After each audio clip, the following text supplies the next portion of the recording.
When this guy comes to his senses, he has no idea where he is, but then it hits him. He's in the middle of a slave arena. His opponent is a burly maniac named Butcher, and the entire arena is absolutely thrilled by this bloodthirsty gladiator. Without wasting a moment, Butcher looms over our guy with his giant hammer and strikes with all his might. The whole arena roars in excitement, convinced it's already over. But when the dust settles, Butcher can't believe his eyes. Our MC is standing right on top of his hammer, safe and sound, and he's already imbuing his sword with magic. Before Butcher can react, he leaps forward with lightning speed and ends it all with a single blow. Butcher's lifeless body drops behind him. Now the entire arena is cheering our guy's name, except for the rich spectators who just lost a fortune betting on his defeat. So who is this guy, and how did such a skilled swordsman end up in a slave arena? After the ruthless demons corner the humans into their final stronghold in Ale City, they wipe out every last one of them. Colin Hall stands as the final human alive, and even he is pushed to his absolute limit after everything he has gone through. He has fought against these demons as the strongest swordsman this world has ever seen, yet even that strength is no longer enough to turn the tide.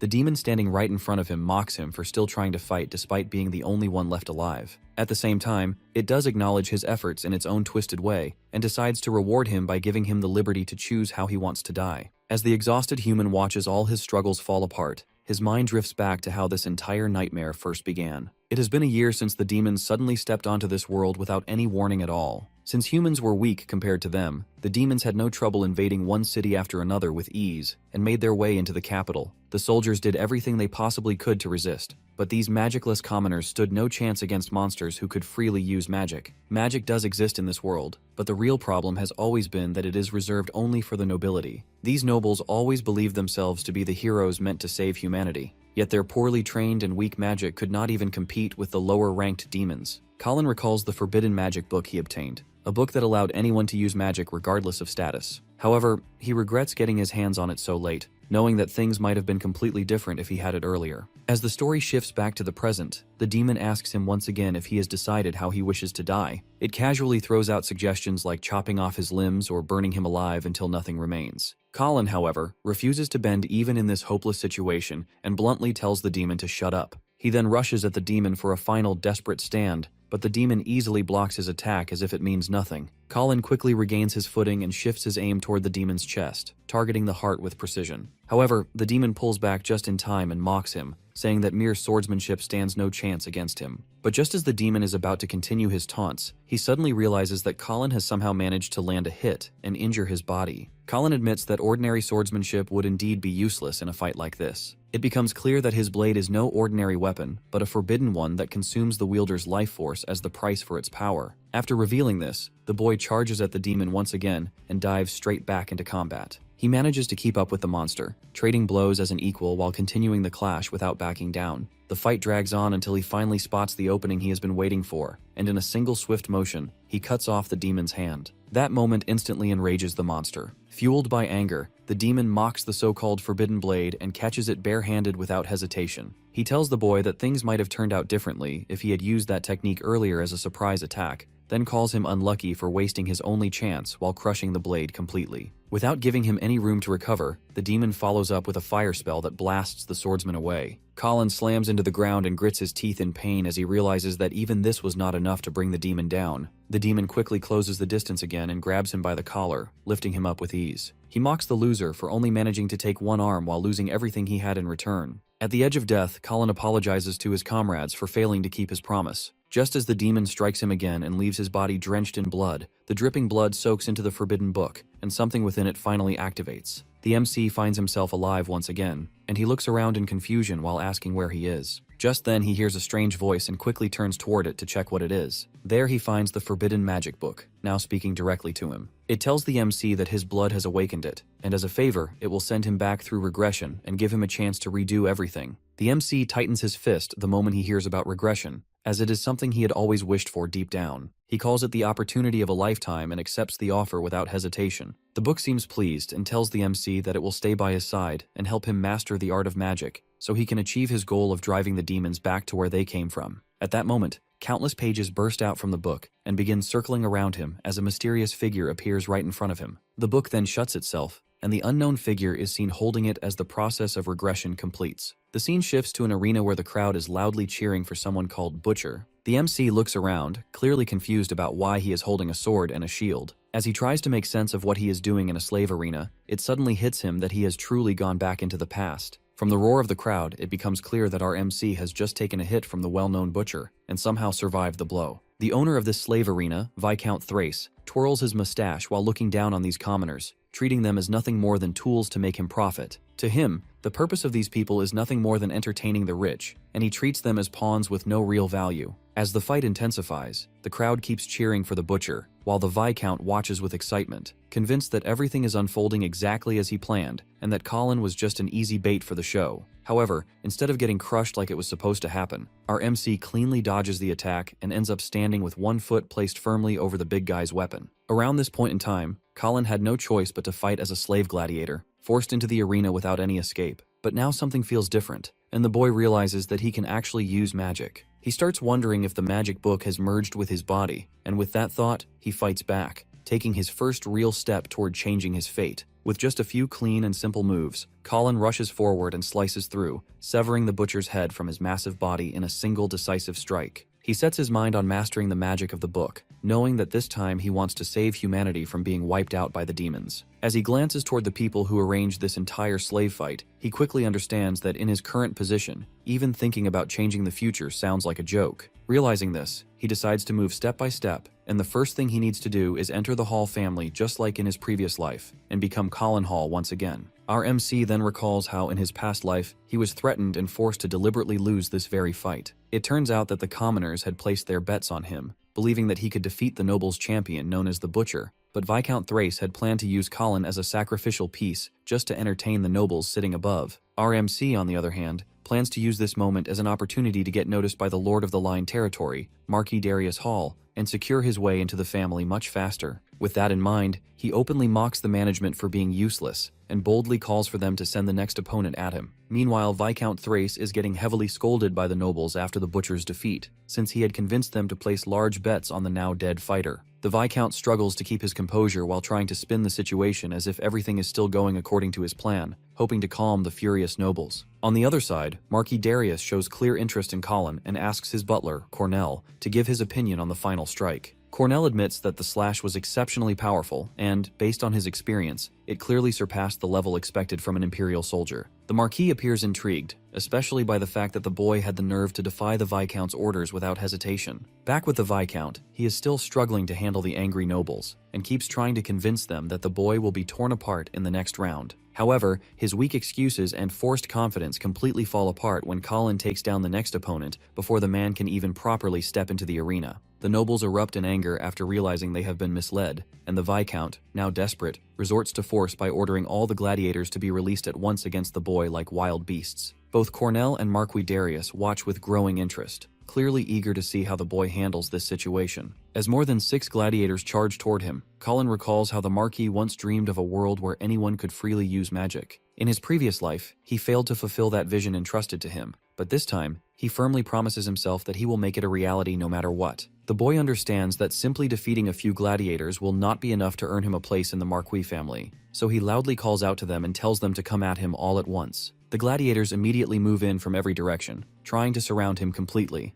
but Colin avoids every single attack with precise movements, and then leaps into the air while preparing his blade for a counter. As he lands, he instantly cuts down 3 of his opponents by slicing through their necks in one clean motion, then turns their own weapons against the others and takes down 2 more without slowing his pace. He then focuses on the final gladiator still standing and smoothly throws his blade forward. The sword pierces straight through the man and continues flying into the crowd, grazing past the side of the Viscount's hair before embedding itself into the wall right behind him. Thrace breaks into a cold sweat after barely surviving the strike, and the humiliation hits him hard as his expression twists with anger. He silently swears that he will make the boy pay for what just happened. Seeing the entire display, the Marquis openly mocks the Viscount for getting outplayed in his own setup. The rest of the nobles immediately take the Viscount's side and argue with Darius Hall, insisting that lowly slaves like this should never be allowed to act freely. Some of them even go as far as demanding Colin's execution, which makes the Marquis's expression turn serious. The atmosphere grows tense as he sharply scolds them for still looking down on the lower class. This reaction only angers the Viscount further, and he openly challenges the Marquis by calling his ideals misguided. He reminds him that magic was granted to humans by God 1,000 years ago, and that event established the hierarchy where nobles came to be known as God's chosen agents. He then raises his staff, directing his magic toward the Marquis, and questions whether he truly intends to go against that very order. Hearing this, Colin steps in and turns the heated debate into something far more intense. He calmly blinks and takes a seat among the nobles as if he belongs there, which immediately sends panic through the crowd. While everyone starts shouting and calling for the divine guards, Colin directly challenges Thrace and points his sword at him, asking him to prove whether he truly believes he is some kind of agent of God. The challenge is accepted, and both sides move into the arena. All the nobles remain confident that the Viscount will easily crush the so-called insect in front of him. They watch with satisfied smiles, while Darius appears noticeably more tense. Viscount Thrace makes the first move, continuing his trash talk as he casts a wind magic spell. At that moment, as the spell begins forming, Colin hears the voice of the magic book inside his mind, and a system panel appears in front of his eyes, showing Thrace's stats. From what he sees, the Viscount is nothing more than a beginner-level mage with more arrogance than actual strength. Thrace unleashes his technique, Wind Edge,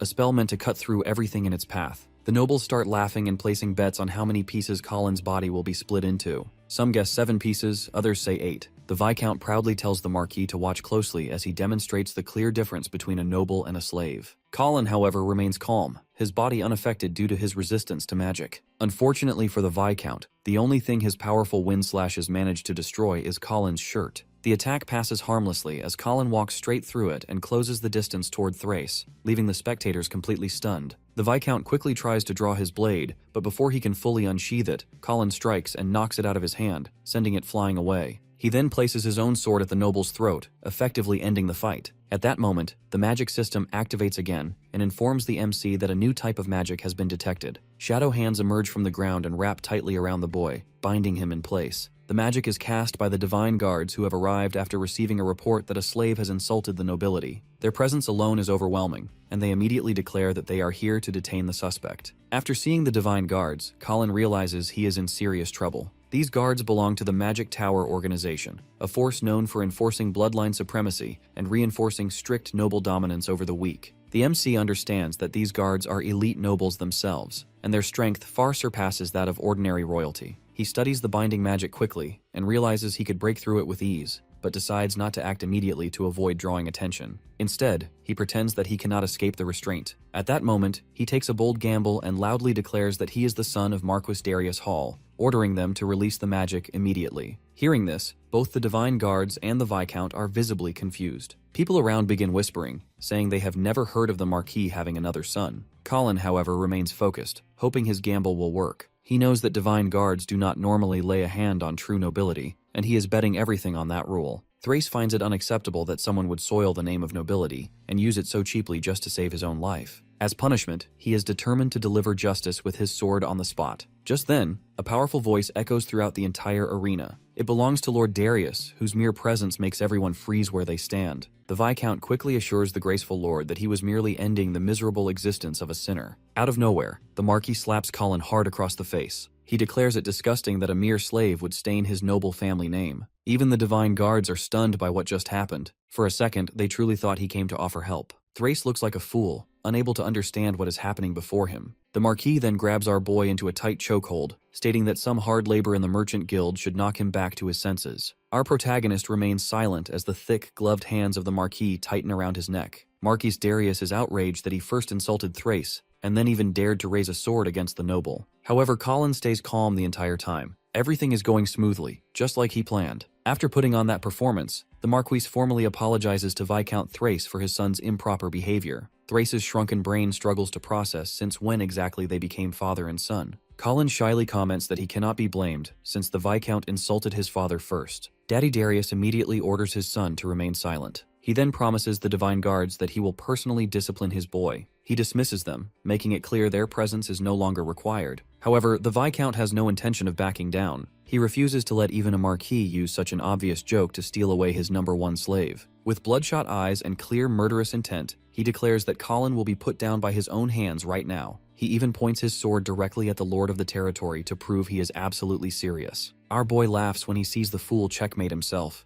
Thrace has just raised his weapon against the lord of Line territory himself. By that logic, he has openly defied the decision made by both the lord and the entire divine guard. Colin lets the sack of bones know he just committed high treason in front of his whole audience. His sharp words catch Thrace's tongue, leaving the old man speechless in the center of the arena. Destroyed in front of his crowd, the noble trembles in fear. He denies the accusation, but the Divine Guard captain has made his decision. The captain concludes it was all just a big misunderstanding and orders Colin's restraints to be removed. He even offers a formal apology for causing a scene. Next, he turns to Thrace and informs him that he will personally submit a full report of everything that happened to the magic tower. Thrace falls to his knees in horror at what awaits him next. His fate will now be decided by the council. Our hero finally lets out a slow breath of relief. Meanwhile, the captain of the Divine Guard is no fool. He quietly tells his men that this Colin is a suspicious figure, and they must lead a thorough investigation on his background. One innocent subordinate asks why they would investigate Lord Darius's son. The captain replies firmly that it is impossible for no one to recognize the son of the Marquis of Lean Territory. Visibly irritated by the obviously fake claim, he is determined to prove that the boy is not the Marquis's son.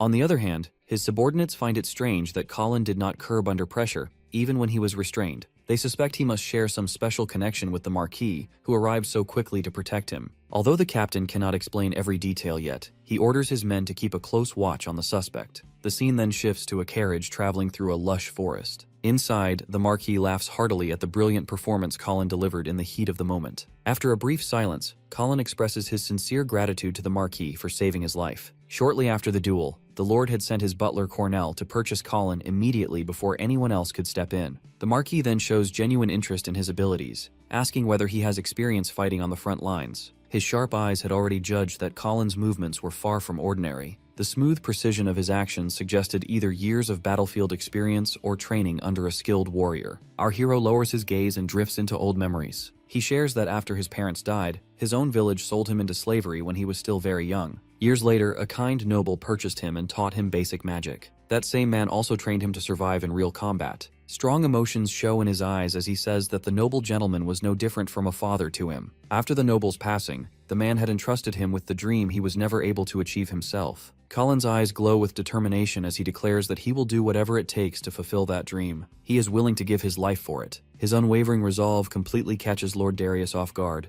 as he did not expect such a powerful and sincere answer. What interests the Marquis even more is the fact that Colin survived the Viscount's wind edge, using nothing but his basic knowledge of magic. His unbreakable spirit, forged through years of surviving as a gladiator, deeply impresses Darius. In that moment, he begins to see our hero as the one man in his ranks, worthy of being entrusted with his lifelong mission. The weight of that thought moves him so deeply that he falls silent for a while. He is eventually snapped out of it by Cornell, who informs him that they have arrived at their destination. Marquis Darius' mansion is a breathtaking sight. The massive architectural masterpiece stands proudly in the center of a garden that only the wealthiest nobles could own. As he steps out of the carriage, the Lord calmly informs Colin that he is now a free man. Although he no longer belongs to anyone, that freedom does not release him from responsibility. They live in a cruel world where only the strong thrive, and every man must earn his place. Turning around, Darius bluntly tells him that he will not continue to babysit him. From this point forward, it is up to Colin to prove whether he can survive the harsh life of discipline and hard work awaiting him. Our boy remains calm and steady, showing no fear toward whatever challenges lie ahead.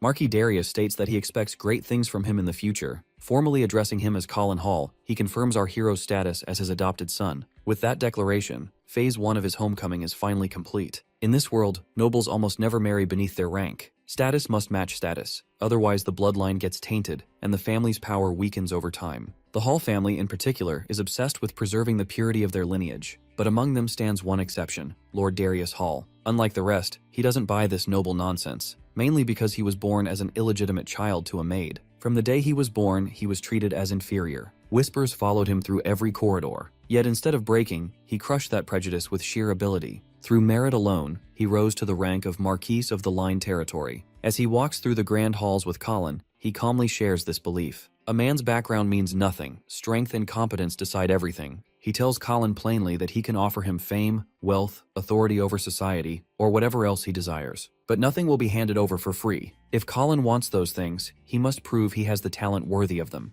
With a proud smile, Darius suggests he pours his heart and soul into every action he takes. Hearing that he can claim whatever he earns, Colin does not hesitate. He boldly asks if he can obtain a noble title as well. The question shakes both the Lord and his butler, who freeze for a moment. Even Darius Hall was not expecting ambition of that level. Then the Marquis bursts into hearty laughter. Instead of taking offense, he finds his directness amusing. With a warm grin, he challenges Colin he is free to try and take his title from him if he wants the title so badly. That answer perfectly matches Colin's understanding of the man. Darius values merit above all else. This belief in merit over blood is exactly what makes him different within the Hall family. It is also what makes him deeply hated. The Nepo baby heirs, who rely only on their status alone, cannot stand that he blocks them from power. Because of this, his greatest enemies are not outsiders, but members of his own household. Right on cue, his eldest son Freed Hall and his second wife Katrina Williams appear with big smiles, happily welcoming him home. The Lord remarks that he never sent word about his return, and laughs that it is impossible to keep secrets from his own family. His wife playfully jokes that news about him happens to spread when he passes through a city. She adds that a little birdie informed her about his small clash with Thrace over some slave boy.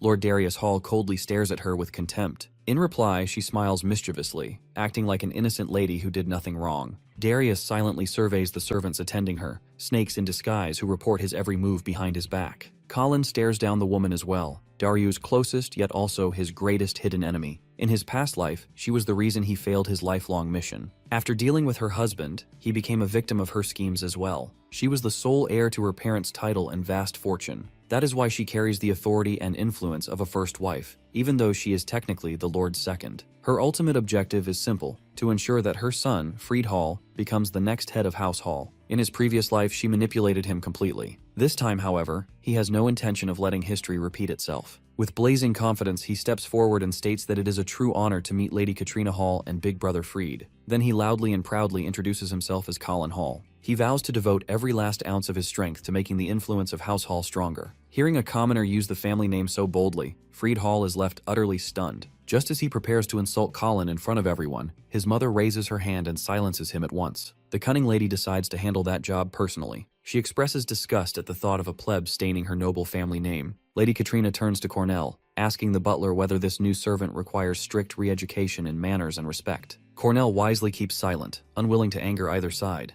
To everyone's surprise, our boy lifts the blade of his sword high. He states that the name suits him perfectly, since it was granted by the head of House Hall himself. He presses their buttons, asking whether they intend to oppose a decision made directly by the Lord. With a faintly mocking tone, he adds that they should remember his name well, because one day he will be the one who claims the title of Lord and leaves them far behind. Katrina's eyes narrow in disdain at the peasant daring to spout such empty nonsense. Meanwhile, her son Freed Hall rages so hard he looks like he's gonna punch a hole through the wall. For Lord Darius Hall, however, Colin's defiant words are music to his ears. The servants standing at the back begin mumbling among themselves. To them, it is ridiculous for an adopted slave to even think he has a chance at becoming head of the house. To silence the rising whispers, Lady Katrina Hall coughs softly. Within seconds, every servant in the chamber falls into complete silence. She bites her lip in frustration, ordering Colin to know his place and keep his worthless mouth shut in her presence. After that, Her Highness commands her servants to restrain him at once. The butlers draw their concealed swords, and even the maids prepare for a beatdown with their brooms. Before things escalate too far, Lord Darius calls for a short time out. He explains that Colin is telling the truth, and if he can prove his worth, then he can claim the position of Lord. Freed is confused and asks what that would entail, but Lord Darius simply answers with an angry stare. Lady Katrina says she does not object to the Lord's decision, but she explains that the Darius house has many servants, and only the most trusted among them are granted a surname. It is absurd in her eyes to let an outsider like him carry that name. She adds that they cannot accept this so easily. Lady Katrina proposes that they test the boy so he can prove his worth, and if he fails, then according to family tradition he must leave the house. In response, our boy lets her know something like that will not stop him. The noble gets upset and asks if he is backing out at the thought of the challenge. But Colin explains that every servant should be allowed to take the same test, so each of them has a fair chance to earn the surname. While mocking Freed, he adds that this would be a better way to decide the next lord than relying on nepotism and handing the title to someone without skill. Hearing that, Freed feels humiliated for the first time. He slips into denial and wonders how the only son of the house could possibly compete with common servants for the crown. Suddenly, Katrina places a hand on her son's shoulder and reminds him that he is a noble who must remain calm. She tells him he should not fear a few nobodies because, unlike them, he can use magic. She advises him to simply observe for now, and he agrees without another word. Finally, Lord Darius accepts our boy's proposal, and the test will be held after 1 month. It will be open to all applicants in the house. Until that time, Colin will work as a low-ranking servant, and that is perfect for him because he can finally study the magic book in detail. Walking through the corridor, Cornell tells our boy that he truly has a way with his words. He explains that the Lord is always being watched closely by the other nobles because of his unique mindset. He asks our boy to confirm whether he really worked for a noble in the past, since the slave guild reportedly bought him from a remote frontline village. While drawing a knife and placing it against our boy's throat, Cornell asks if it is merely a coincidence that he arrived here just when the Lord is searching for his next successor. Our boy stays calm and questions if Cornell is trying to accuse him of something. He then drops the fact that the slave guild feels no shame when it comes to lies and deception. They blatantly teamed up with a Viscount over the profit from a single match. He asks him if he truly believes the guild let him off the hook so easily if he was working for someone. Still suspicious, the butler replies that the merchant described our boy as simply mediocre, but his movements clearly show skill at a much higher level. In the Empire, a ranking system exists for both magic and swordsmanship alike. Most people are only able to reach the intermediate level. Even among them, only a few rare individuals climb any higher. The nobles usually focus only on magic, so when it comes to swordsmanship, they remain inexperienced. However, elite groups like the Divine Guards demand high-level skill in both magic and swordsmanship. After hearing that explanation, Cornell wonders if the merchant gave him false information on purpose so he could quietly get rid of him. Colin responds that if he were truly a mole, then he would aim directly for the position of Lord instead. The butler asks what exactly he means by that statement. Our boy explains that the sole purpose of a mole is to infiltrate and exploit weaknesses, so if he were actually a spy, the position of butler would have been far more convenient. From that role, he could easily obtain the secrets of the Lord without much suspicion. After that, our boy offers him a simple deal. He says he will use his position as a servant to quietly search for enemy spies, and in return he wants Cornell to act as his partner and cooperate with him fully. The butler asks if he understands that by doing this, all the other nobles may turn against him. Colin replies that if the risk is high, then the reward will be just as great. If Lord Darius fails because of his actions, there will be no inheritance left anyway. Hearing that, Cornell is satisfied and slowly puts his knife away. The butler still wonders if this kid truly is ambitious to go so far just to claim a title. Admittedly, he is both strong and sharp-minded. In the end, Cornell feels the deal sounds almost too good to be true, so he suspects Colin is scheming something. Setting those doubts aside for now, he tells our boy to follow him to his new home, the servant quarters. At the quarters, Cornell shows the MC around and tells him to choose a place he likes. He explains that the madam has divided the servants into 3 categories. The highest rank serves the madam, the master, and their son directly, while the middle rank is allowed to live inside the mansion alongside them. The lowest rank is placed in separate quarters and is not even permitted to approach the mansion itself. The butler then briefs him on his duties, which include chopping wood, disposing of waste, and taking care of the horses, with a daily pay of 3 copper coins. Before leaving, he also mentions the strict rules of the household, the most important being absolute obedience to all senior servants. The MC looks over and notices that many of the servants resemble thugs more than workers,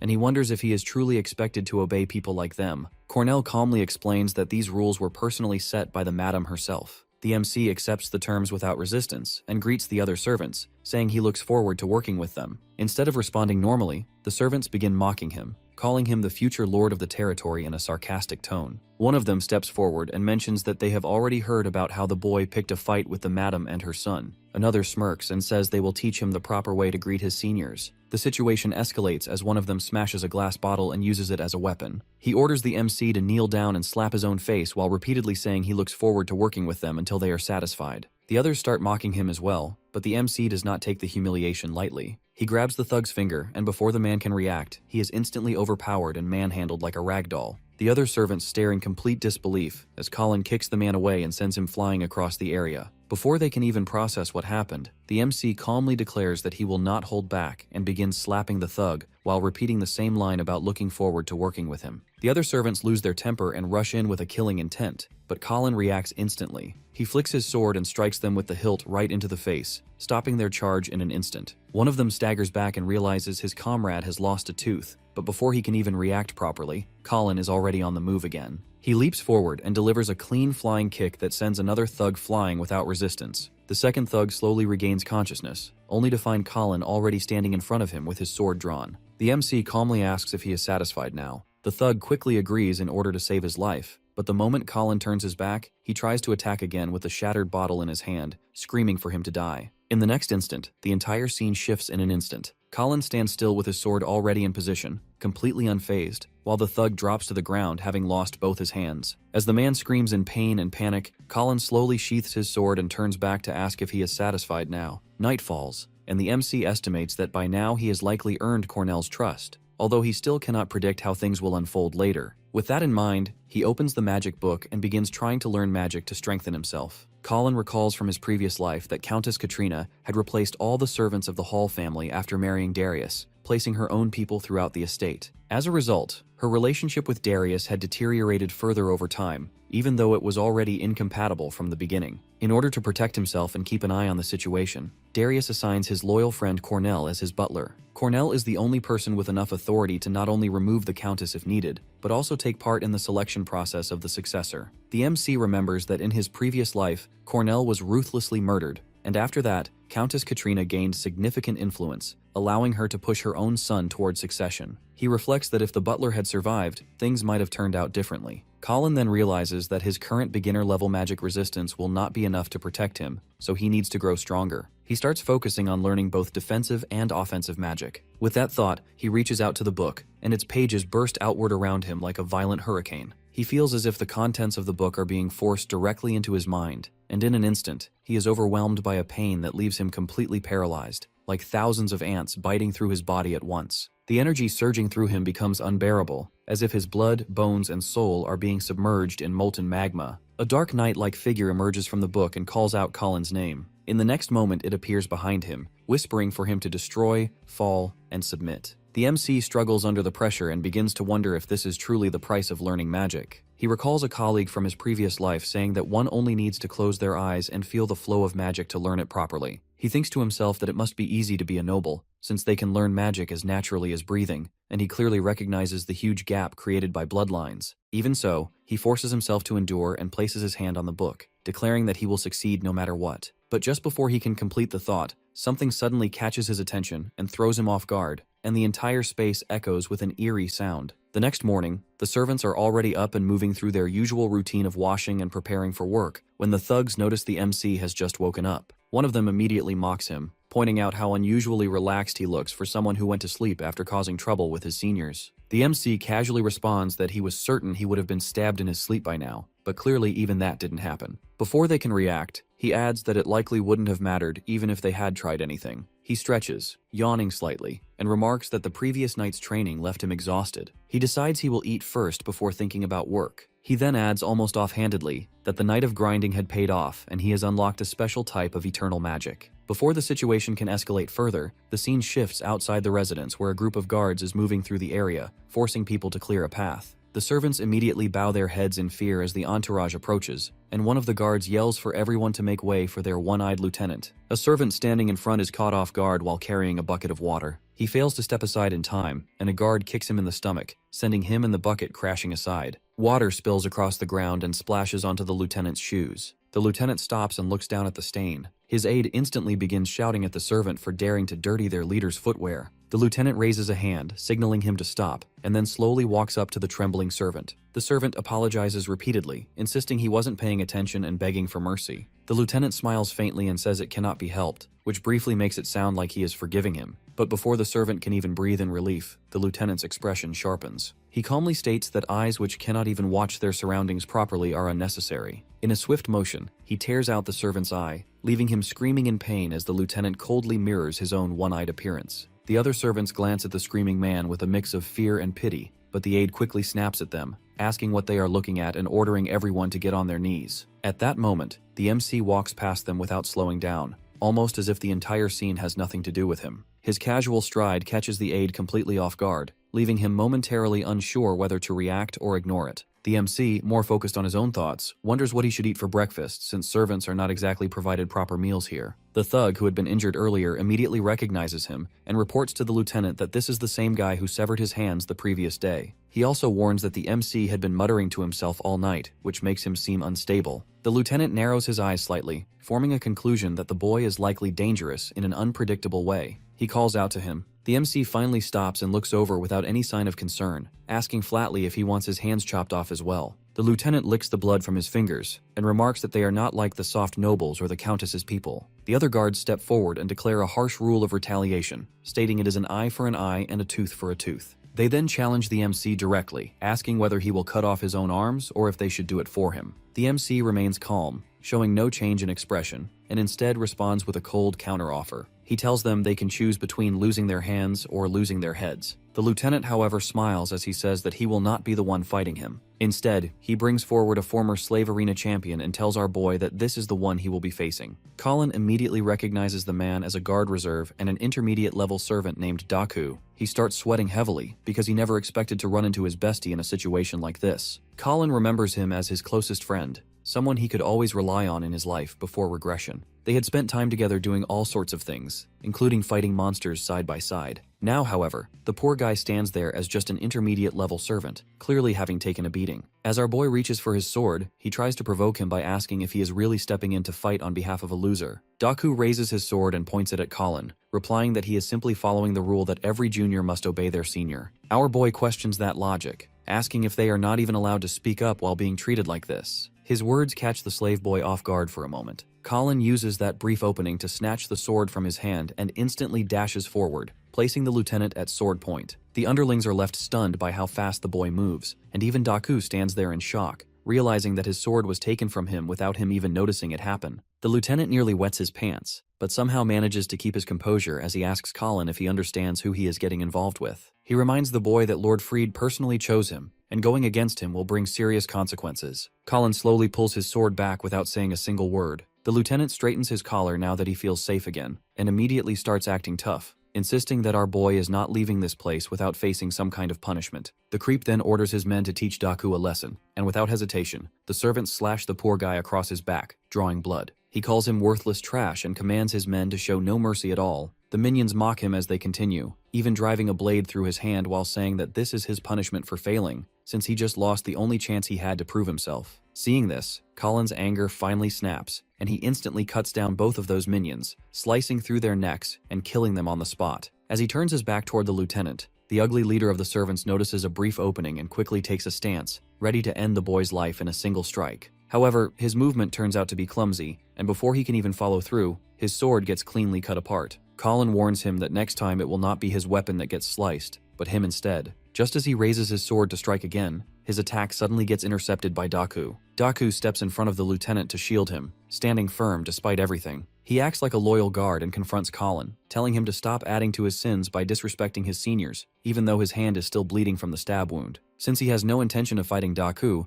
Colin lets the lieutenant go and asks all the servants to leave the area. As his former friend calmly puts his sword away, Colin questions him, asking why he refuses to fight back when he is clearly the stronger one and could have easily handled those weak opponents. Daku responds with anger, saying that Colin is already as good as dead for defying his senior, and because of that, he has no interest in continuing this conversation with him. After Daku saves the lieutenant, instead of showing any gratitude or acknowledging his effort, the man turns on him and tries to force his head into water. The lieutenant blames him for just standing there and doing nothing, claiming it made him look like a fool in front of everyone. The poor boy apologizes, only to be slammed harshly onto the ground right after. One of the servants then asks the lieutenant if he really plans to let him off so easily. Hearing that, the man lets out a laugh and orders his subordinate to spread a rumor that the boy has declared war on all senior servants. He then commands them to strip him of his position and send him into isolation. Colin once again asks Daku why he keeps enduring all of this without fighting back, but the poor guy can only grit his teeth and stay silent. Later that day, during lunchtime, the senior servants sit together enjoying a lavish meal. Meanwhile, one of the intermediate servants talks excitedly with her colleague about a dream where she was getting promoted,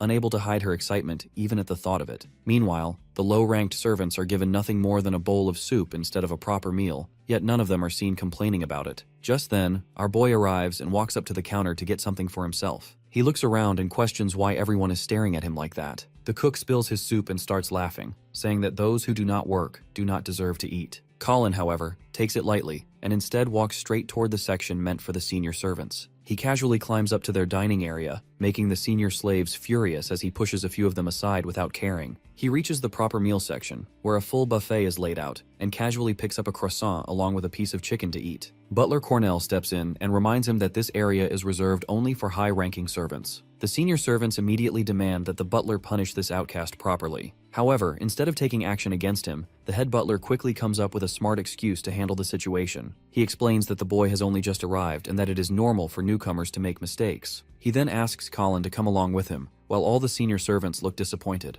As they walk, Cornell reminds him about the rule of absolute obedience towards seniors and questions why he is not following it. Colin, however, argues back, saying that the Marquis himself stated that rewards are based on skill rather than rank. He adds that he believes he has enough ability to earn a proper meal, which is why he chose to take it himself. The butler then offers to cover his living expenses, but in return, he wants our boy to find a spy who is hiding somewhere within the estate. Just then, a signal is given to begin the hunt, and it appears that the Marquis is heading toward the hunting grounds. Apparently, there have been some unusual activities in the deep dark forest near the area, so the Lord plans to check it out while hunting along the way. As Colin finishes his last bite, a slight smirk appears on his face at the thought of that dark forest, already planning to head there himself. As the scene shifts, our boy has already reached the forest and is now hunting a red-eyed black deer. He fires multiple arrows at the target and successfully takes it down. After ending its life, he walks over to the corpse and begins searching for the monster core. As he holds the purplish core in his hand, he recalls how these are often treated as luxury items and are usually processed into necklaces and other ornaments. However, based on what he learned from the Forbidden Magic book, he realizes that he can use it to create potions that help recover mana and strengthen his body. From his understanding, the properties of a core change depending on the rank and type of the monster it comes from. Since the deer he just defeated was a low-rank creature, the core he obtained is of the lowest grade. The story then shifts back to earlier, when Colin was walking with Cornell. Our boy had requested permission to enter the hunting grounds. Normally, only royalty are allowed to go there, but due to the current abnormal situation, only divine guards or a few authorized personnel are permitted to enter the area. Colin insists on going anyway, and suggests that he could join along with the divine guards, which somehow ends up working in his favor. As he continues harvesting the core from the monster, Daku suddenly arrives, clearly angry, and scolds him for acting on his own. He reminds him that only nobles and at least middle-class servants are allowed to hunt here, and if he gets caught, he will face serious consequences. Colin acts like it does not bother him at all, and casually takes Daku's sword without asking. He drives the blade into the dead monster and claims that the prey now belongs to Daku,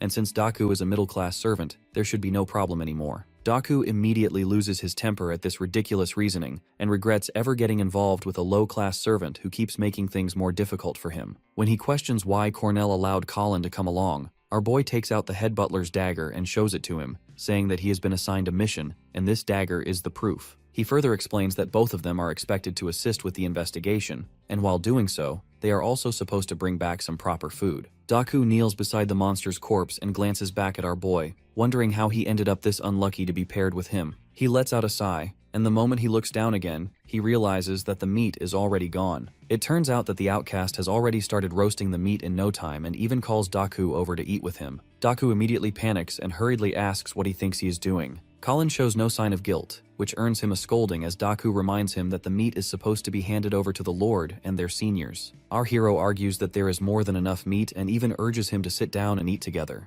At first, the poor servant tries to resist, but when Colin reminds him that he only gets to eat once every 3 days, and that he might not even get food later if he is punished, Daku finally gives in. Unable to resist the sight and smell of the cooked meat being held close to him, he quickly starts eating like a starving man. While he is eating, Colin asks him again why he is so obsessed with blindly following orders from his seniors when he is clearly stronger than them. The servant replies that strength has nothing to do with it, and goes on to repeat the belief that nobles were chosen to act as God's agents, and were granted divine power. He adds that if he continues to work hard and remain obedient, he might be reborn as a noble one day and receive that same divine blessing. He explains how he had put in serious effort just to rise to the position of a middle-class servant, all so he could become someone his sister, living far away, could be proud of. He tells Colin to stay out of his matters and stop interfering in his life. He continues by saying that they are already fortunate enough to be servants, and that they should simply follow the duties assigned to them without question. Colin then asks him if all of this is just because he wants the ability to use a bit of magic. Hearing that, the servant challenges him, telling him to try and learn even a single spell if he can. In response, Colin turns toward him and asks what he would do if he actually taught him how to use magic. That statement completely shocks the guy, and he quickly asks if our boy can really use magic. Before our protagonist answers, the two are startled by a sudden painful scream coming from a nearby area. They immediately realize the scream came from the knights surveying the deep dark forest. One of them is savagely bitten in the shoulder by a massive magic beast. Their leader orders his men to maintain their formation and keep a steady level head in the face of sudden danger. However, he learns firsthand that his words alone are not enough. Not when his men are getting mauled by the beasts left and right without mercy. One of the magic beasts pounces on him, forcing him to lock his sword and shield against its snapping fangs. Never in his long career did he think a pack of mere wild dogs would give him this much real trouble. He puts more strength into his blade and slices right through the beast's jaws, knocking its lifeless body away from him. All of a sudden, his subordinate urgently warns him that there are 3 more coming straight at him from behind. Realizing he is completely screwed, the leader silently stands there, awaiting his grim fate. Right on time, 3 arrows suddenly lodge deep in the 3 beasts' jugulars, leaving them heavily injured and stumbling. The heroes who came to save the day reveal themselves, calmly asking if they are safe for now. Our boy scans the beasts closely and remembers they are named Azure Flames, after their unique blazing mane and tail. The meat and bones of this beast are so precious that you can live for days comfortably after hunting one of them. His real goal, however, is the monster's powerful glowing core, so he takes careful aim, ready to make sure he hunts down every last one tonight. Colin leaps high into the air and makes himself look like easy prey for the magic beasts below. Seeing that reckless move, the knight's leader views him as a fool walking straight into the lion's maw. But the situation is the exact opposite here. Our hero is the true predator, who sees the dogs that need to gang up for hunting as weak and desperate packlings. He lodges an arrow cleanly in 3 heads and makes a smooth landing on the ground. Thinking this is a clear opening,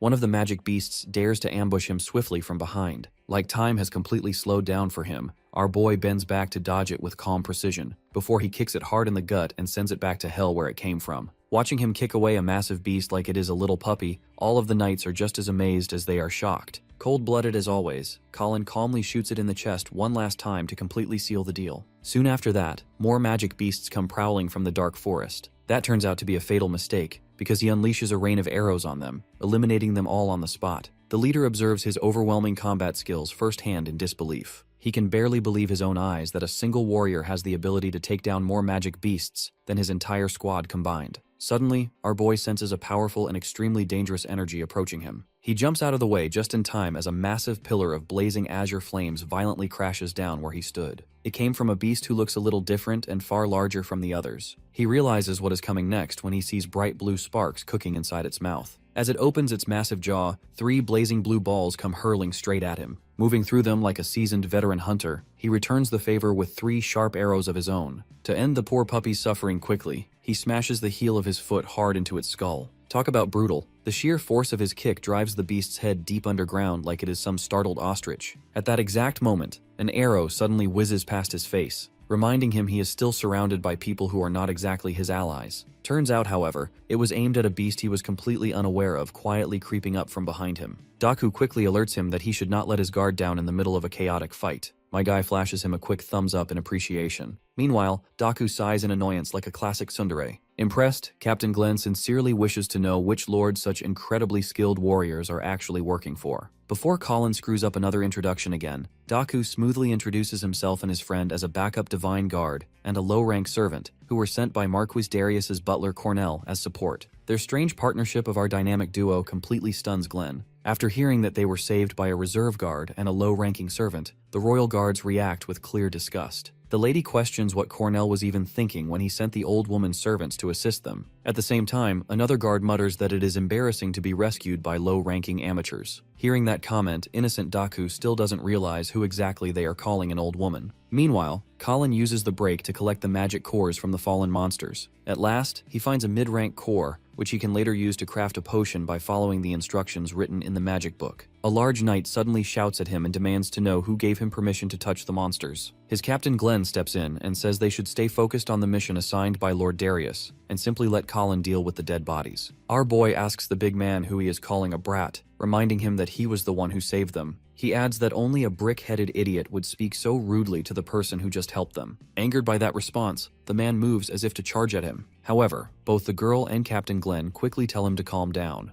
They call him Marvin, and the moment our boy hears that name, old memories surface from his past life. Back then, aside from Cornell, Glenn, Marvin, and Sarah, were the only people Lord Darius truly trusted. In his previous life, those 3 died during a mission in the Gloomwood Deep Forest. After that loss, Lord Darius gradually lost his power. Our hero never expected that he would be the one to change their fate this time. Because of that memory, he silently decides he will not let anything happen to them again. Seeing the tension rise, Daku quickly apologizes on behalf of his partner and explains that he is new here and unfamiliar with the rules. He asks them not to take his sharp words too seriously. Sarah says that the wrinkly hag's mutt should just shut up. Again, Daku is seriously confused because he doesn't really understand her weirdly specific insult. Glenn asks Colin if he is the newbie who arrogantly declared that he will become the next lord. He admits that he is strong, but he will definitely regret in the future if he follows ideals that are much bigger than his position. Before taking their leave, Captain Glenn thanks our boy for saving them and excuses himself because they have a mission to take care of. Suddenly, they hear a loud roar which startles everyone.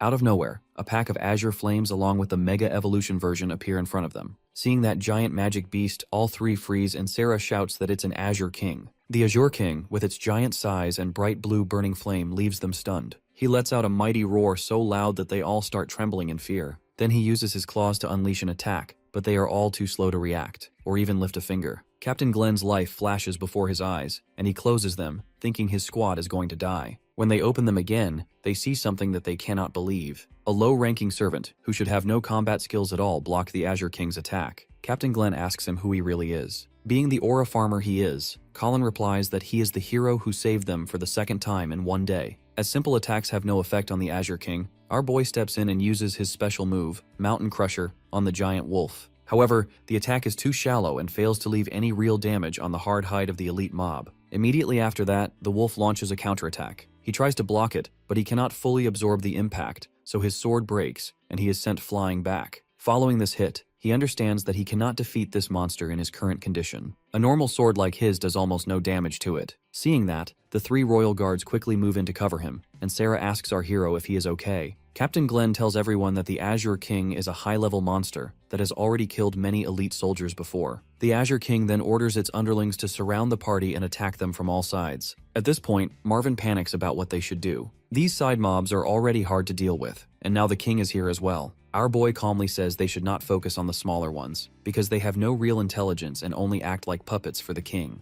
They only need to deal with the king, and the side mobs will fall apart on their own. Captain Glenn finds it hard to believe what he has just heard. On the other hand, Daku says the monster has killed many elite guards, so there is a pretty poor chance they can defeat it. He asks his partner how he plans to win with a broken sword. Confident as usual, Colin simply replies that they should at least give it a try, making Daku think he's got a screw loose. Even so, Captain Glenn agrees with the plan and says they can only survive if they fight as a unit. Meanwhile, Sarah points out that it is not easy to reach the king while its underlings are protecting it. In response, our boy assures her that there's nothing to worry about. An opening will soon appear for them. At that moment, the Azure King suddenly lets out a roar, and the puppets rush in to attack. Colin calmly tells everyone to stay composed and let the enemies come closer. Marvin immediately yells at him to question who gave him the right to issue orders. Surprisingly, Captain Glenn steps in and says it is not the time to argue among themselves. He orders his men to follow their hero's lead. Before moving out, Colin tells Daku to trust in him. If he wants to become a big brother his sister can be proud of. Right then, Captain Glenn shouts that the enemy is already upon them. Even then, he repeats that they have to wait and let them close the distance. Only when the enemies are within arm's length does he finally give the signal to attack. First, he directs Captain Glenn to use his holy protection to blind them. Next, he tells Marvin to push them back using Heaven Shaker. Lastly, he instructs Sarah to carve a path using her phantom blade. Following his commands, everyone executes their roles, and a clear path is opened through the enemy line. While the captain fights, he contemplates how someone can be this familiar with so many different sword arts and weapon styles. Once the opening is created, our boy immediately orders Daku to follow him. Sarah motivates him in her own way, telling the little doggy to not mess this up. Poor Daku is still confused when she keeps calling her that. Taking advantage of the opening, Colin and Daku quickly rush toward the king. On the way, Daku asks him what he is planning to do. He explains that everyone fears the Azure King. If they attack it head-on without intimidation, the noble creature will be too shaken to react. Daku still does not fully understand his logic and asks how he plans to attack the king with a broken sword once they reach it. In response, our boy asks him if he can think of any other way to attack someone without relying on a sword. Daku recalls the moment when he was told that Colin can use magic. He starts wondering if the rascal will actually pull it off and defeat the king. In the very next instant, Colin manifests a mana line from his hands, which activates the flow of magic throughout his body at full capacity. With his mana pushed to its limit, he unleashes a powerful move known as Ice Lotus without holding back. The Azure King gets bombarded by countless ice shards, and Daku can hardly believe what he sees unfold before him. The monster withstands the assault, so Daku leaps forward and lands on its head before driving his sword straight into the creature's skull with full force. Our hero reinforces the strike with his eternal magic, and in the next moment the monster collapses as a beam of light rises from where it once stood. As soon as it falls, all the smaller azure wolves scatter into the forest in panic, while Daku struggles to process what just happened. He stares in disbelief as the battlefield grows silent after such an intense clash. The royal guards rush forward and ask if everyone is alright after the fight comes to an end. Captain Glenn observes that the Azure Flame Wolves have fled because their leader has been defeated. Meanwhile, Marvin questions how they even managed to take down something that massive in the first place without backup.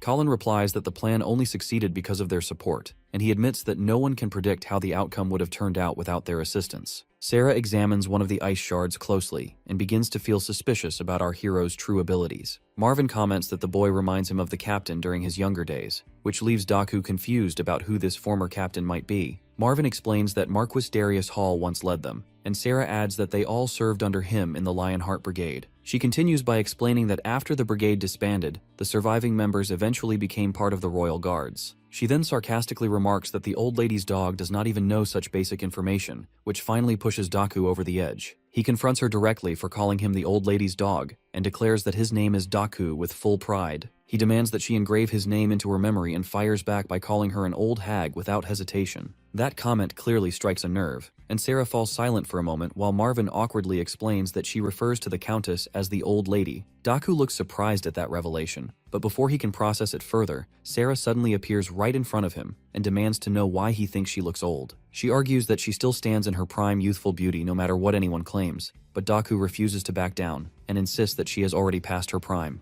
He calls her out for denying reality, and she immediately locks him into a chokehold without mercy. Our hero briefly recalls a moment from his past life when Daku and the others would joke around in the same chaotic way, but the memory fades quickly as the sound of approaching horse hooves interrupts his thoughts. The young Master Freed arrives at the scene, and everyone reacts with surprise as they notice his presence. All of them immediately bow in respect as he states that he rushed over from the camp the moment he heard the disturbance nearby. He looks around at the fallen Azure Flame Wolves and asks what exactly took place here. Captain Glenn explains that they had ventured deeper into the Gloomwood Forest for an investigation when the pack suddenly attacked them without warning. He adds that they would not have survived the encounter if it were not for Colin and Daku stepping in at the right moment. Freed turns his attention toward our hero, who remains completely focused on collecting monster cores as if nothing else matters. He wonders why someone like him is even present at the scene in the first place. Captain Glenn speaks up and mentions that the two of them show remarkable potential, then requests permission to bring them back to the camp and report their achievements to the head of the house. Freed immediately recalls that Colin has already challenged him in the race for succession, and he understands that news of this victory will place him at a serious disadvantage. As that thought settles in, he glances toward Daku and quietly begins to form an idea of his own. He walks up to Daku and says that he had been wondering why he had not seen him around lately, which makes the tension rise instantly. He questions why Daku has been spending time with someone like Colin, and implies that it makes no sense at all. He continues by stating that a low-ranking servant entering the hunting grounds counts as a serious violation, and asks if Daku wanted to taste spoils that were clearly forbidden to him.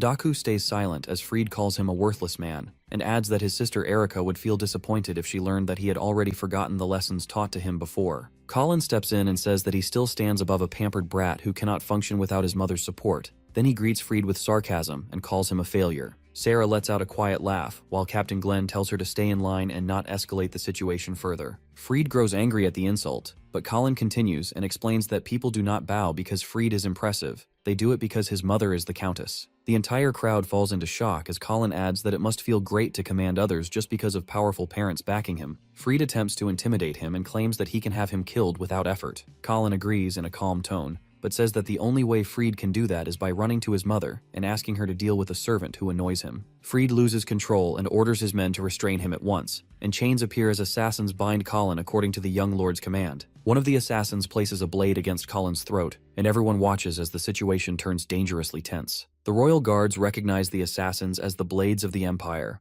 a group of elite infiltrators used by the Williams family. Sarah remarks that even nobles fear them because of their ruthless methods and unmatched skill, and she questions why the Countess trusts them with her son's protection. Before things spiral further, Captain Glenn steps forward and asks Freed to let the matter go since the two servants came to assist in the investigation under the Lord's direct orders. Freed clenches his teeth and asks if Glenn intends to oppose him as well, but Colin interrupts and tells the captain not to worry about him. He asks him to report the investigation results to the head of the family instead. Sarah quickly understands that Colin allows them to escape because they cannot afford to take sides, so stepping away remains the only option. Glenn hesitates, then gives in and withdraws with the others despite his frustration. Freed looks back at Colin and asks if he now understands how helpless he truly is when his life rests in the young lord's hands. Colin tells him to kill him if that is his intention, but Freed says that he has a better idea and slowly draws his sword. He calls out to Daku and says that every action carries consequences before he throws the weapon in front of him. He tells Daku that he can redeem himself if he picks up the sword and kills the servant,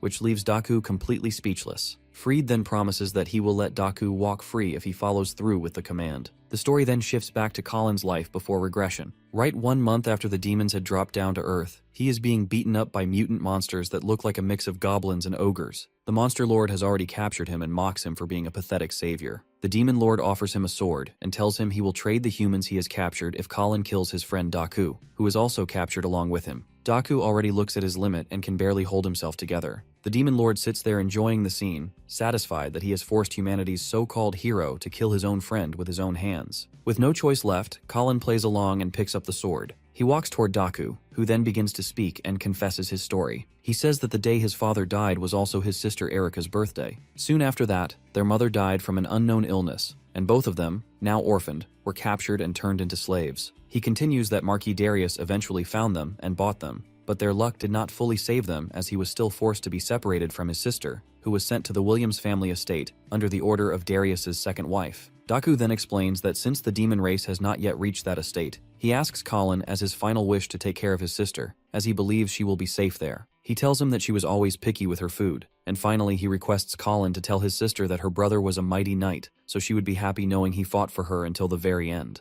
Colin apologizes to his friend as he hears his final wish. The story then shifts back to the present, where both friends are now standing in opposite roles. This time Colin is the one tied in chains while Daku is the one being forced to end his life. When Fried notices that Daku is hesitating, he questions him, asking why he is still not following his orders properly. Daku then takes a stance for Colin and argues with the Lord's son that they are not supposed to kill someone who has just saved them from the brink of death. Fried tries to play dirty by bringing up Erika again, saying how she would feel when she learns that her brother abandoned her for the sake of some random stranger. He continues provoking him by adding more claims about his sister. Fried mentions that he recently heard from the Williams family butler that she has been cutting down on her meals just to buy a sword as a gift for her brother, and because of that she even collapsed from hunger a week ago. This statement immediately frightens Daku and he quickly falls to his knees, begging the young lord to save his sister. Fried, having successfully manipulated him, tells him to go and kill Colin in exchange for making that happen. Colin then starts laughing like a maniac upon hearing this. When Fried asks why he is laughing, Colin mocks him for being a coward, even lower than a dog, and provokes him by saying he could never kill him. Instead, he proposes that the Lord allow him and Daku to fight to the death, saying it would make things more entertaining. Fried becomes slightly anxious as he cannot understand what Colin is planning. He wonders if Colin is afraid of the Empire's blades, and decides to see what happens by accepting the proposal and letting him go. Colin then warms up as he stands in front of his best friend, ready to fight. Seeing his sword pointed at him, Daku wonders if Colin is serious and hesitates for a moment. But Fried once again brings up his sister to force him into action. At this point, Colin has already started his attack and moves in toward Daku with full force. Daku is caught off guard and gets slammed backward. The MC quickly recovers and comes in for another attack, but this time his strike is finally intercepted by Daku, who repeatedly questions the guy about why he is doing all of this and forcing him to fight back. The MC replies with an apology, and then insists that he does not want to be the one who ends up dead. This finally pushes Daku into an attack stance, and he forces the MC to increase distance between them by jumping backwards. The MC then warns his opponent that he will finish him in just 3 moves. This attitude finally gets on Daku's nerves, and he hesitantly claims that he does not even need 3 moves and will instead finish him in 3 seconds. The duel grows more intense as the two dash toward each other, but just before their swords can clash, the MC whispers that he would never abandon his comrades. This triggers a memory from Daku's past and makes him hesitate for a moment. Daku understands that this duel is nothing but a distraction and decides to play along with his friend to create a commotion. This disturbance creates a clean opening which the MC uses to leap forward and target Fried Hall. Fried, however, intercepts the sword at the last moment using his thunder magic. Seeing him fight back, the MC mocks him for finally showing some courage and resisting. When Mommy's boy hears this mockery, he becomes angry and tells the MC not to underestimate him, as he is more than capable of changing his own diapers. Just as the MC is pushed back, the Empire blades prepare to attack him, but they are stopped by Fried as he shouts at them to stay back. Fried has now become fully provoked and claims that he will be the one to finish the MC once and for all, and therefore wants no interference. He gathers lightning in his hand and gets ready to attack, which makes the MC slightly tense as his system detects a strong magic source. To get an idea of what he is up against, Colin analyzes Fried's stats carefully. The guy has 0 magic resistance, and his lightning magic is mid at best. Yet the system still warns Colin he cannot properly endure it at his level. Seeing that, the reckless daredevil grins wide with interest. He would rather test for himself if the information is actually correct. Summoning frozen ice in his palms, he directly counters Freed's raging purple lightning head-on without any hesitation. The elements violently crash into each other, ripping through everything in their way. When a thick cloud of dust forms between them, Freed wonders if his eyes are playing tricks on him. The lowly plebeian should not be able to use magic at all. Their first flashy exchange ends in a draw, or so he confidently thinks. Shards of ice suddenly appear from behind the dusty cover,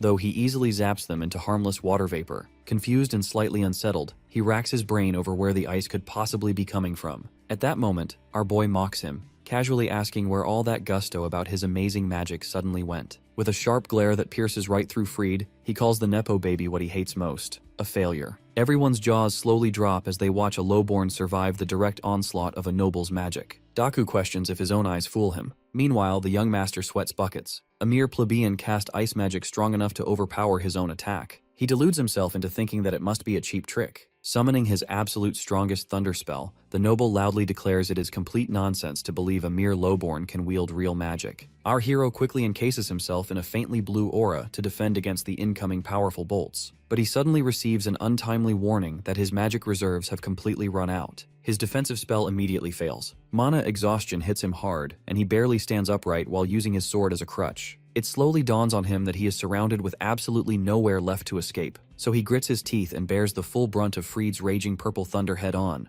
The noble does not hold back at all and attacks him with full intent to erase his irritating existence for good. As his skin scorches under the blistering heat, Colin bitterly regrets that he might pathetically lose to the red-headed witch a second time. He flat-out refuses to let this second chance at life twist into the same miserable fate, forcefully casting magic despite having absolutely no mana left. The magic book system flashes a grim warning that casting magic without mana will cause him to go berserk. Colin, however, does not care in the slightest. He would rather lose his sanity than die drowning in regrets. The color of his eyes slowly shifts. Mysterious blue and black flames suddenly engulf half of his body. Within seconds, half of his body starts to resemble the demons he slayed in his past life. Even the magic book is unable to judge what his true stats are, showing unknown in every category. Feeling the strange and overwhelming power surge violently through his body, he does not even know what to think. A burning headache suddenly makes it hard to focus or even breathe. Pushing through the pain, the observant warrior notices Freed does not have much stamina left either. He clears all of the noble's lightning with a single clean magic-imbued slash. Freed looks on in pure horror, never having seen magic this terrifying in his life. He freezes as our boy suddenly jumps high into the open air. When he crushes his sword down into the ground, massive jagged shards of ice violently erupt from below, aimed directly at Freed's position.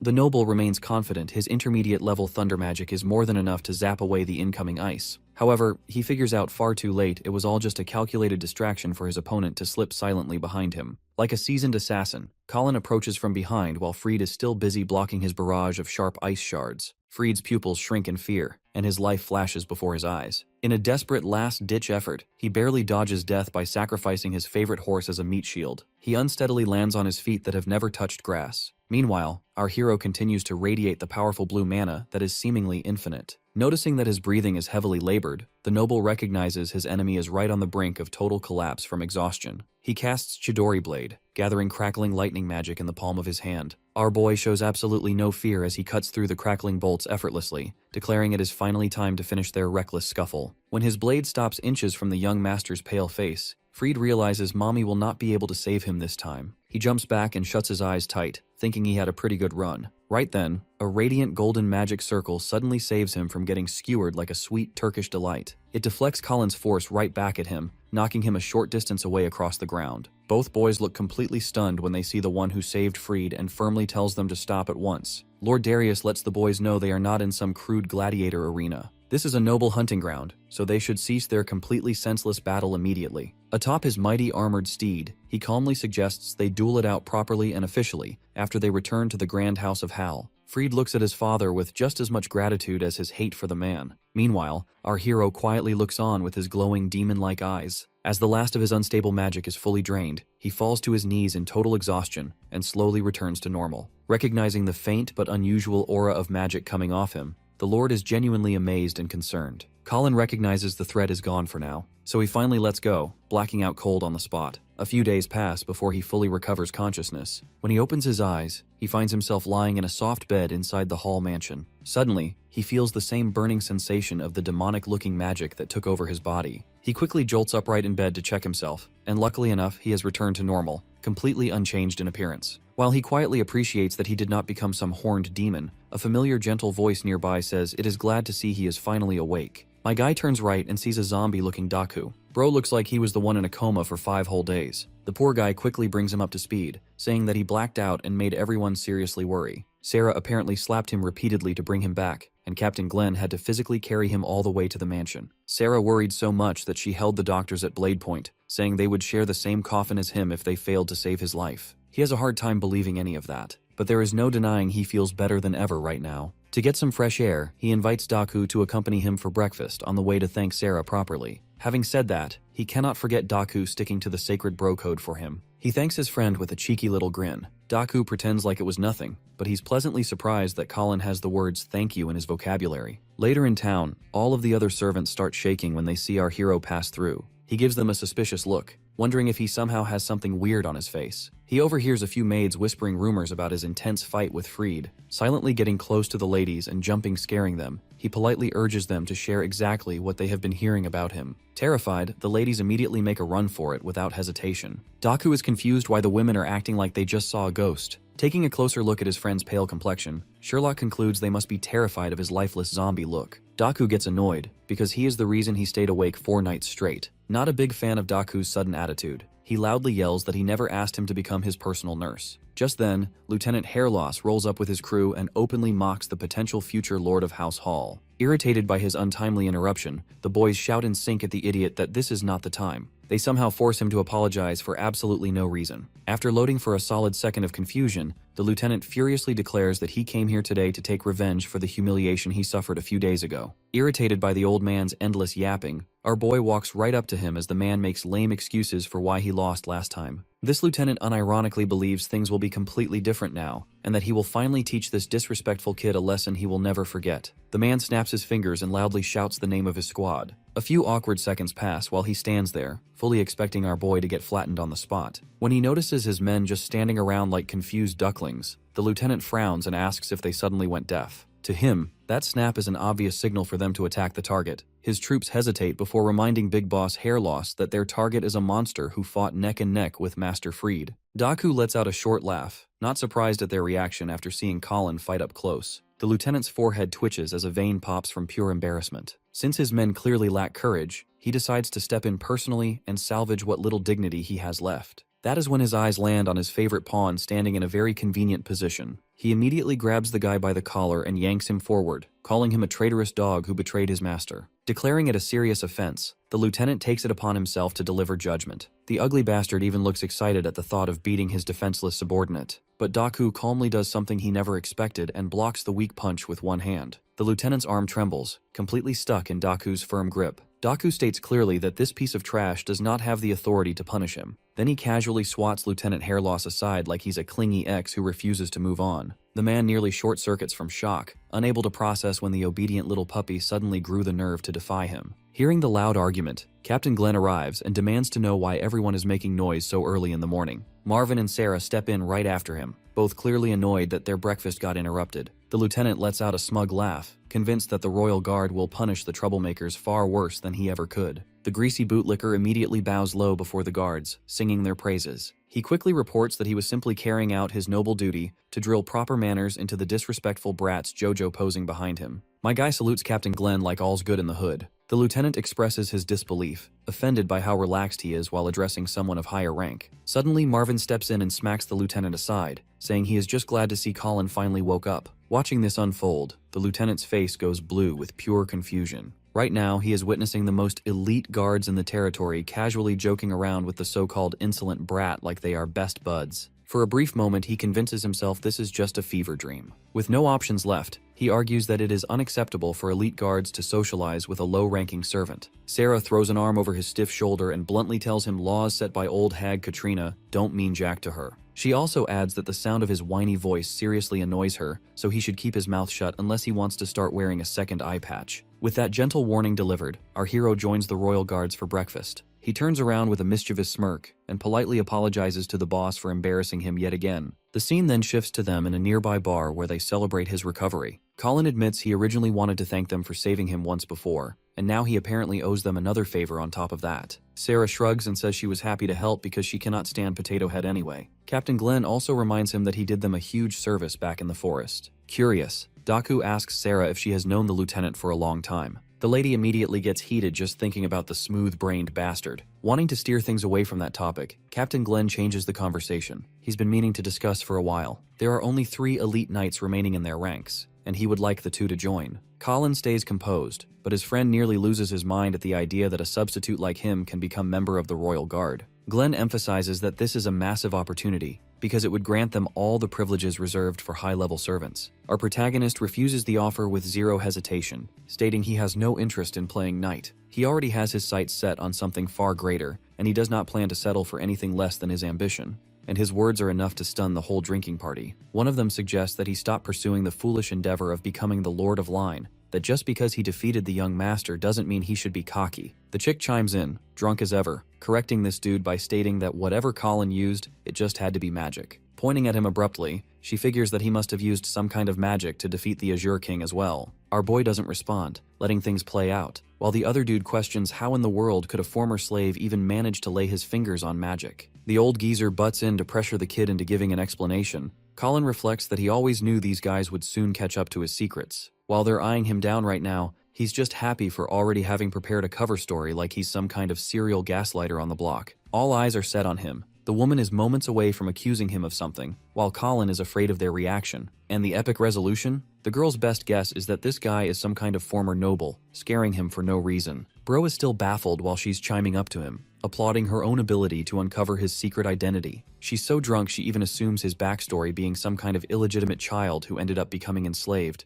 and that his mission is to reclaim the mansion he lost, regaining his power. It's quite the reach, even for her, making Bro's friend wonder how the hell this crazy bitch got that. As for our boy, he just laughs. All he has to do is simply agree with her, which he does, to help him create a new story. They all think he's stating the truth, while Colin even begins to whine, expressing how he's just a former noble who lost his way and ended in slavery. His passionate speech invokes so much emotion that Bro's doubters are suddenly pitying him, while he vows to take back everything that he lost. Despite the rest of them being fooled, the homeboy over here thinks that there's no way such a simple lie could fool Captain Glenn too. Except Bro's expectations are shattered the next moment, because the old geezer buys the story too, agreeing to keep it all a secret. Colin's all chill with the captain, who simply wants him to keep his powers a secret in front of the madam or the young master. Aside from that, he also shares that the Marquise is interested in meeting with Colin, so the scene ends with our guy leaving to go see him. Glenn watches from afar, reflecting on the so-called Ale City Colin mentioned in his cover story. On their way, the homeboy is still baffled how smoothly that story worked in their favor, but even more, he's confused why Colin decided to choose Ale City of all places. Our boy responds by highlighting how the city is supposed to be a melting pot, far from the territory, and it's even difficult to investigate. This whole former noble thing actually works out in his own favor to manipulate people later on. That aside, Dude Bro wants to ask about something else too,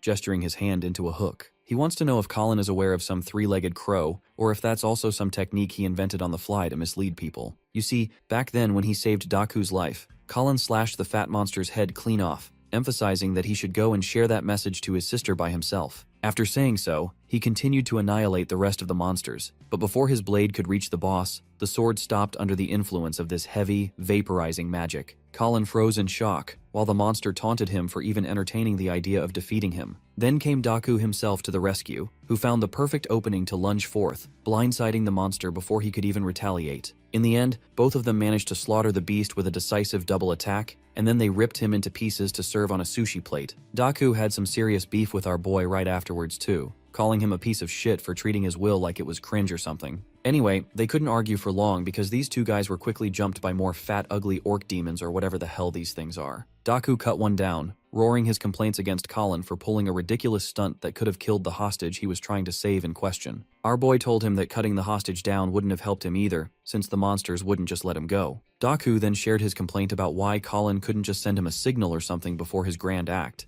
But our boy mocked him for suggesting that exposing his strategy is a good idea. Their playful taunting continued. The two guys berated each other while the others just watched in confusion. By the end of it, the only two people at war were the ones who were supposed to be on the same side. Daku then made his special sign of the three-legged crow, which he probably thinks is super duper cool or something. Apparently he learned this from a guy called Rowan. It's supposed to gesture cooperation between two allies. Our boy found difficulty trying to create the sign, but also taunted Daku for trying to get captured one more time like an idiot. At present, Colin reveals that he actually knew about the sign already thanks to an old friend he lost, a guy he considered his best friend actually. Hearing this, Daku is a little astonished, wondering if there was someone truly like that back at the company. A knock on the door came with both of them being summoned before the Marquise at last. The ruler is in high spirits and asks Colin how he felt. Our boy responds with glee, stating that he's all chill now. The Marquis also greets Daku, who offers maximum respect to his master. Then comes the subject of interest, because the Marquis clearly called them for a reason, which happens to be the matter regarding the incident at the hunting grounds. Yes, that same incident over which they were fighting that day, it was a terrible idea to use the grounds without permission too.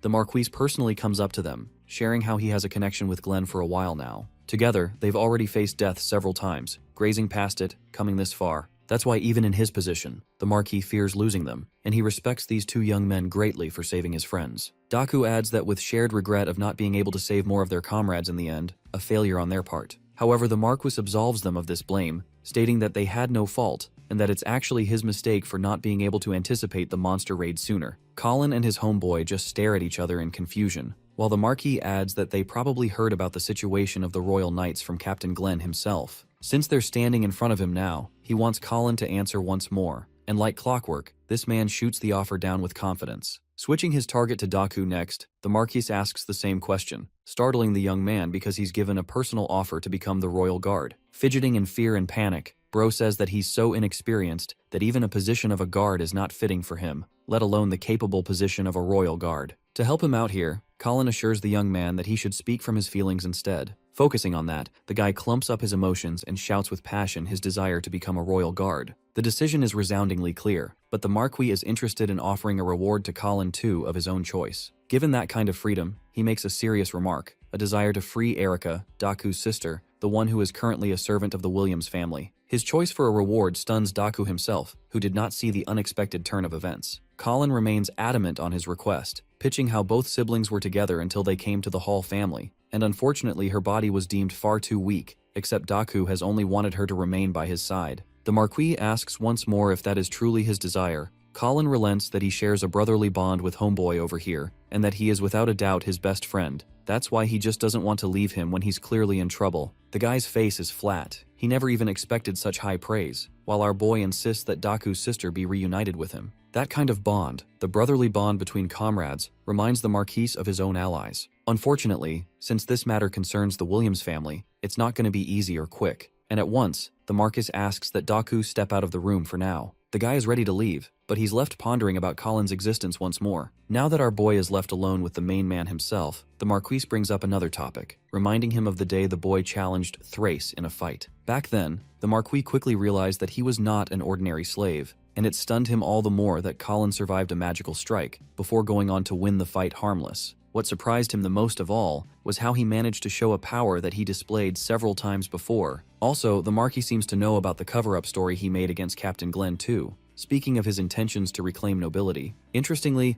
Colin mutters the Marquis by name, before showing off a hint of his magical powers, assuring the man that he's not a grand person. Instead, he's just an ordinary guy who has some affinity with magic. Now, since he's the Marquis himself, a Grandmaster Archmage would only view him as an insolent, insignificant being. However, the same Grandmaster Archmage is currently baffled how a normal person wields the ability to manipulate magic. Once more, it makes him want to question the kind of person this guy truly is. Colin emphasizes that the man standing before him is someone who loves his people the most, the greatest Marquis of all. The same man respects power above one's bloodline. Colin is just happy to receive his acknowledgement, and his only ideal is to carry on working for the Marquis so that he can eliminate the concept of bloodline supremacy altogether. In simple words, the man wants to reign in and become a powerful great lord just like him, with the eventual and daring ambition of surpassing even the likes of him. Colin admits that the Marquis saved his life twice. That's why he wants to show his proper strength in the selection exam. After that, the ruler himself can decide how to use him as a weapon for his goals. The idea is entertaining,